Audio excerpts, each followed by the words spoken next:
আসসালামু আলাইকুম প্রিয় বিনিয়োগকারী ভাই বোনেরা। আহ, লাইভে আপনারা অনেক অনেক আইটেমের কথা বলেন, অনেক স্টকের কথা বলেন। তো লাইভে যতটুকু সম্ভব হয় দেখিয়ে দেওয়ার চেষ্টা করি, কথা আলোচনা করি। এর মধ্যেও কিছু থেকে যায়। তো ওইখান থেকে কিছু কিছু স্টক, এই যে 10টা স্টক নিয়েছি, গতকালকের পোস্টের কমেন্টেও বলেছেন, আর এর মধ্যেও ছিল। সেখান থেকে অল্প কয়টা 10টা শেয়ার আমি আপনাদেরকে সংক্ষেপে আলোচনা করে দিচ্ছি। আহ, বর্তমান পরিস্থিতি কি আছে সেগুলো দেখে দিচ্ছি। আপনারা আপনাদের স্টকগুলো যাচাই বাছাই করে দেখে নেবেন এবং সিদ্ধান্ত আপনারা নেবেন। আহ, আপনাদের সিদ্ধান্ত আপনারা নেবেন। এখানে কোনো কেনা বেচার কোনো সাজেশন করা হয় না, আগে থেকে বলছি। এখানে শিক্ষার জায়গাটা আমার লাইভ এবং ইউটিউব চ্যানেল। এখানে শিক্ষার বিকল্প কিছু নাই। কেনা বেচা যার যার নিজ দায়িত্বে। ফাইন ফুডের কথা এক ভাই বলছেন। ফাইন ফুডের এটা তো ভাই কি বলবো, ফাইন ফুড তো বিশাল গেমলিং হয়েছে। গেমলিং হয়েছে একটা। এটা কোত্থেকে উঠাইছে, কয় টাকা থেকে উঠাইছে? 182 থেকে আরো নিচেও আছে, আরো নিচেও আছে ভাই। এটা ডেঞ্জার জোন তো এমনিতেই হয়ে আছে। এই জায়গা তো একটা ফিডিং দিচ্ছে, আবার উঠাইছে, আবার ফিডিং দিচ্ছে। এখন আগামীকালকে এই ধরনের উপরের ক্যান্ডেলগুলো বিপজ্জনক ক্যান্ডেল। এই ক্যান্ডেল, এই ক্যান্ডেল, এই ক্যান্ডেল, এইসব ক্যান্ডেল বিপজ্জনক। এখানে এখানে মক্কেল খুঁজতেছে, আপনার আমার মতন মক্কেল খুঁজতেছে খাওয়ানোর জন্য। তো তারপরে এখন যদি আপনাদের কোনো ওই ধরনের কিছু থাকে ভাই, আমার তো বলা যায় না। এগুলা গেমলিং শেয়ার কোথা থেকে কোথায় নিয়ে আসছে। একটা জিনিস মাথায় রাখবেন, একবার যদি কোনোভাবে এরা মামুরা আউট হয়ে যায়, তাহলে কিন্তু আপনাদের লাইফ বিপন্ন হয়ে যাবে। কোথায় চলে আসবে আপনারা জানবেন না।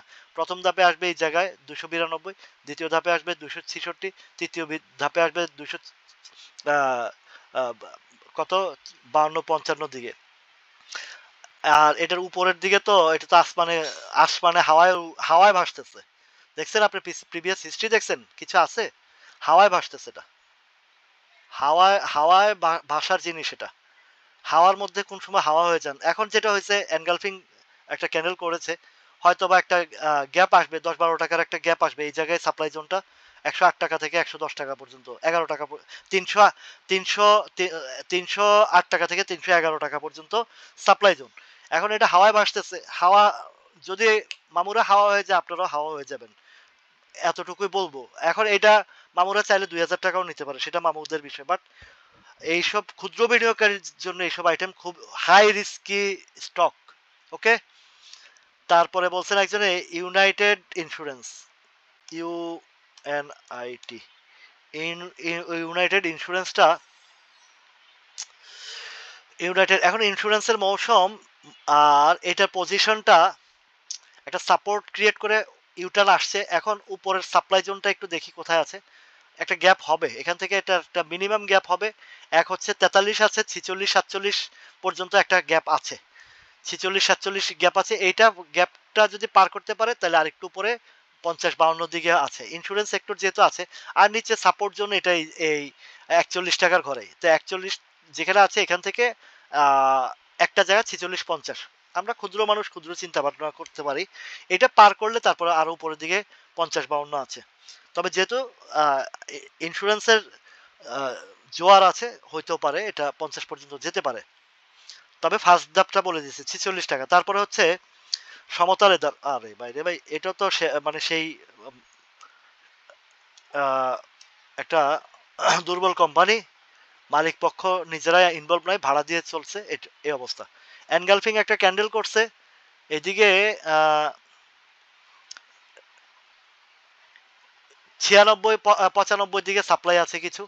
এই 95 সাপ্লাই, এটা যেহেতু অনেক নিচে থেকে, এটাও ডাবল প্যাটার্নের শেয়ার। 105 টাকাও সাপ্লাই, প্রচুর সাপ্লাই। এখন এই পর্যন্তই। আর নিচের দিকে যদি নামে তাহলে তো কয়েকটা জায়গা আছে। এদিকে আছে 69, আরো নিচে হচ্ছে স্ট্রং সাপোর্ট যেটা, সেটা হচ্ছে 55-56 করে। এটা হচ্ছে সমতা লেদার। তারপরে স্ট্যান্ডার্ড ইন্স্যুরেন্স, STAND, স্ট্যান্ডার্ড ইন্স্যুরেন্সের ইয়েটা ভালো। একটা কারেকশন ওই যে হয়ে আসছে, হয়ে ইউটার্ন আসছে। এটা আছে 40 টাকা, 44 থেকে 45 টাকা সাপ্লাই।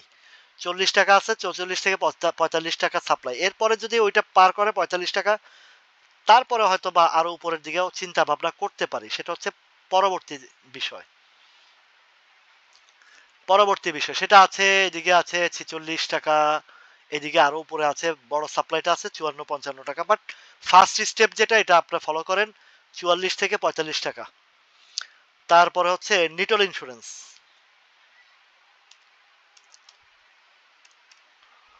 নিটল ইন্স্যুরেন্সটা বললাম না সবগুলো ইন্স্যুরেন্স, এই যে এটা একটা উপরে সাপ্লাই দিয়ে আবার ইয়ে করছে, এখন এটা রেড জোনের দিকে একটু দেখাচ্ছে, কালকে একটু সাপোর্ট পেলে উঠে যাবে, উঠে গেলে প্রথমটা ধরেন 31 টাকা, 27 টাকা 50 পয়সা আছে, 31 টাকার দিকে সাপ্লাই আছে, এই যে দেখেন এইদিকে 31 টাকার দিকে সাপ্লাই আছে নিটল ইন্স্যুরেন্স। তারপরে সিটি ব্যাংকটার কথা আলোচনাও করেছি, ওই যে উদাহরণস্বরূপ দেখাইছি সিআইটিওয়াই, সিটি ব্যাংক যারা বলছেন 23 টাকার ঘর থেকে 23 টাকা একটা স্ট্রং সাপোর্ট, আর নামবে না, একটা ক্যান্ডেলটা ভালো করছে, এখন সাপ্লাই জোনটা 25 টাকা 10-20 পয়সা 30 পয়সার দিকে সাপ্লাই এই মুহূর্তের জন্য। এটা যখন আবার যদি ইপিএস টিপিএস ঘোষণা আসে সর্বোচ্চ হয়তো এই 25-90-80 পর্যন্ত যাবে, ওইখান থেকে আবারও ব্যাক করবে, কেননা এই জায়গায় একটা বড় সাপ্লাই দিয়ে আসছিল এই 27-28 টাকার, 27 টাকা 70-80 পয়সা করে। আচ্ছা, এরপরে আসেন লঙ্কা বাংলা, এলএএন। লঙ্কা বাংলা আপনারা জানেন যে ডিভিডেন্ড নো ডিভিডেন্ড দিয়েছে, তার প্রভিশন ঘাটতি ছিল যার কারণে তারা ডিভিডেন্ড দিতে পারে নাই, এবং একটা একদম তলানির থেকে তলানিতে নিয়ে আসছে, যেখানে আসছে এখানে থেকে আর নামার সম্ভাবনা নাই। এখন 2-4 দিন সাইডওয়েজ থাকবে, 2-4 দিন সাইডওয়েজ থাকার পরে ইউটার্ন যখন আসবে, একটা কথা মনে রাখবেন, এই যে এখানে যেটা গ্যাপ দিয়ে নামছে না, এই গ্যাপের জায়গায় যাবে, তবে ওর শক্ত যে সাপ্লাই জোন যেটা, স্ট্রং সাপ্লাই জোন যেটা, সেটা হচ্ছে 18 টাকা থেকে 18-19 টাকা পর্যন্ত স্ট্রং সাপ্লাই, ওটা না পার করা পর্যন্ত তার ফিউচারের কিছু বলা যাচ্ছে না। তবে ওই জায়গাটা এখান থেকে ঘুরে আবারও 4 টাকা গ্যাপ হলেও তো কম না, যারা উপরে কিনা আছেন এখানে অ্যাডজাস্টমেন্ট করে প্রাইসটা নামায় আনতে পারেন, আর এখান থেকে আবার আপনার কিনা যখন প্রাইসটা অ্যাডজাস্ট করে নামাইতে পারেন, 18 নিচে নামাইতে পারেন, তাহলে আপনার এক্সিকিউশনটা ভালো হবে। এটা হচ্ছে লঙ্কা বাংলা।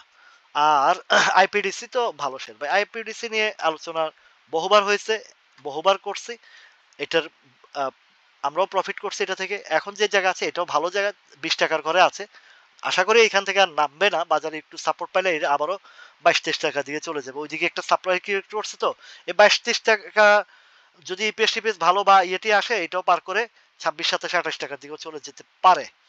এটা হচ্ছে আইপিডিসি। তারপর হচ্ছে ফ্যাকডিল।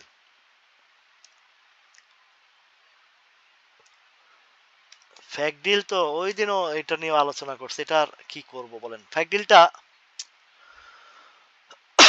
ফ্যাকডিল এখনো ডাউন মুডে আছে, কিন্তু ডাউন মুডে থাকলেও একটা সাপোর্ট আছে এখানে, স্ট্রং সাপোর্ট 17 টাকা 90 পয়সা, 17 টাকা 90 পয়সা, আরো কিছুদিন যেহেতু নো ডিভিডেন্ড দিচ্ছে, আরো কয়েকদিন, সরি 12% ক্যাশ দিয়েছে, আহ, এটা ক্যাশের বিষয়টা তো আছে, তো হয়তো এখানে আরো কিছু কালেকশন টালেকশন করে, যেহেতু এই জায়গায় একদম শক্ত জায়গা আছে, সাপোর্টটা স্ট্রং আছে, এখান থেকে হয়তো পরবর্তী রেঞ্জে ওই 20-21 টাকা না পার করা পর্যন্ত ইউটার্ন উপরের দিকে যাওয়ার সম্ভাবনা কম। এই যে দেখেন এই যে 22 টাকার ঘরে, এটা নিয়ে বলছি অনেকবার, অনেকবার বলছি, তো এ পর্যন্তই ফ্যাক্ট ডিলের বিষয়টা। সবাই ভালো থাকবেন, সুস্থ থাকবেন, আল্লাহ হাফেজ।